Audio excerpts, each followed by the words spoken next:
Wow.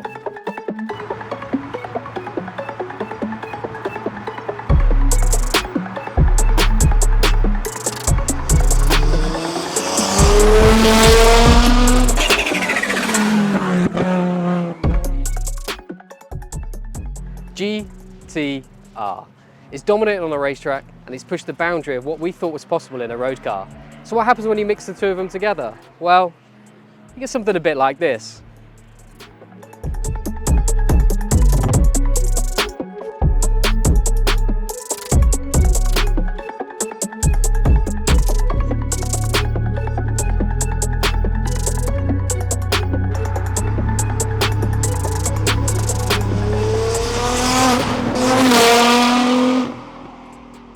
So we're here at the home of British Motorsport, Silverstone, and we're here with this bonkers GT-R and the owner here, Jason, who's from Amber Performance. Thanks for bringing the car down, mate. Right, I know you told me a little bit about the story, but tell me more, because this car isn't from the UK, is it? No, we got this car from the US. It was originally owned by Sebon, who do all the carbon fibre bodywork. A lot of their handiwork's actually on this car. When you got the car, what did it look like this? How did it progress? The car was very different when we first got it. It was pearl white, but was covered in logos for the company. It was being used as their demo car for a lot of the motor shows in the United States. Oh, okay. For the viewers who don't know, this is a genuine GT3 kit from the race car, from the Nismo race car. So what made you decide to go with the Nismo GT3 kit? Well, unfortunately, it was a forced decision. We had a workshop fire at our premises, if I remember, 2015, and the car was fortunately only superficially damaged, but there was enough damage to the bodywork that we needed to replace a number of the panels, right. And we managed to get hold of a full carbon fibre kit from a race car, a genuine race car. And it just seemed like a logical thing to do. Yeah. Right, Jason, we can't talk about the body without talking about this humongous wing you've got here. Tell me a little bit about it. Well, the end plates and the main blade are actually made by Rocket Bunny. Right. Everything else we made ourselves. Okay. We were a little bit disappointed about the quality of some of the parts. Yeah. So these brackets here, the lower brackets to mount it to the chassis, and these uprights to support it, we all had them made in-house. Clearly not a stock exhaust. I can see burnt titanium tips. Yep, the exhaust system was with the car when it was used as a show vehicle back in 2009. It's a Pexi system all the way through. Yeah. Okay, famous name. Yeah. Right, should we hear it? I think we need to hear it now, don't we?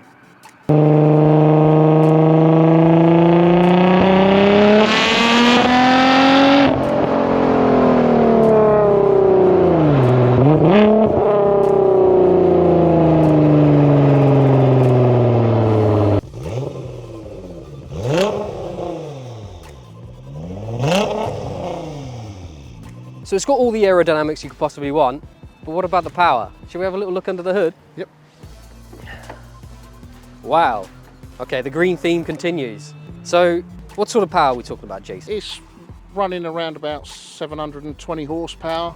We decided fairly early on to try and keep the power not too dissimilar to what a race car would have. Yeah. So we didn't want to do 1,000 or 1,500 horsepower. So yeah, just kept it sensible. It's running hybrid turbos. The HKS valves were on the car when we bought it. Bigger intercooler. Yep. Fuel injectors have been upgraded. Yep. And the relevant software just to get it up to Perfect. that power level. Yeah, yeah.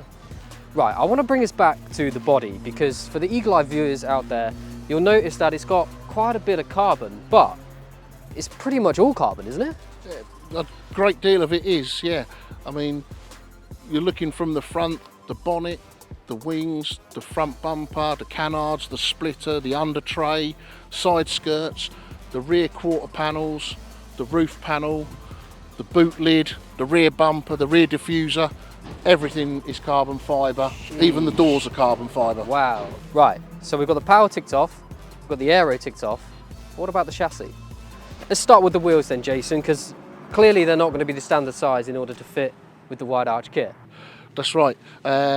These are made by Traffic Star with Hankook Ventus tyres. I think they're 345s all the way round, although the rears are actually a wider wheel than the front, just to give that deep dish look. Yeah, yeah. And then what about a suspension?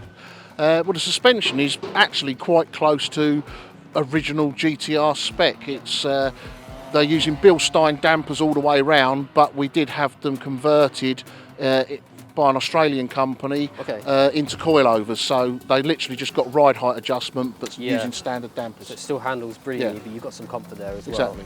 Perfect. And the brakes, they look like the standard Brembos with the painted caliper? That's right, yeah, we just painted the calipers to match, put some uprated pads on there, nothing too special, but just to give us a little bit more bite. And lastly, I want to bring you around to this, because I have not seen this on a road car before. You might see it quite regularly on a race car, but we're talking about refueling here. Now, are these functional?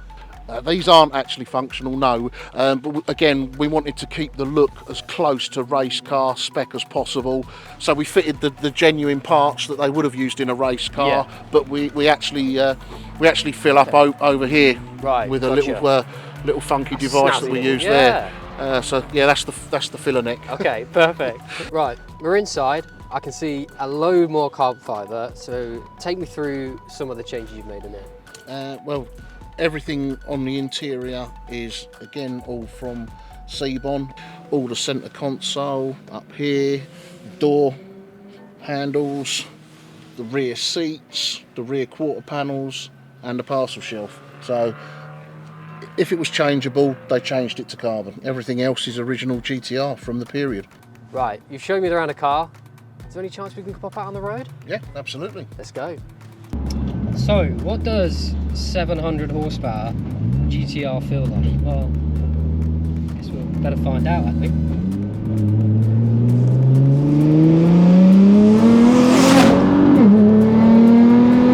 Jesus. Okay. It's so fast. People talk about 700, 800, 9,000 horsepower GTRs. Can you imagine what a 1500 horsepower one must be like? Jesus Christ. Double the power.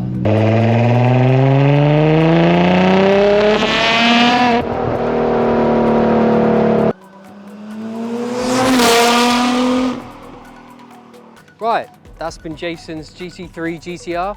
Thank you very much for bringing it along. No problem at all. We hope you enjoy the video, and if you do, make sure you like, comment, subscribe and share. Don't forget to hit that notification bell, and we hope to see this beautiful monster out and about at a few shows this year. Thanks for watching.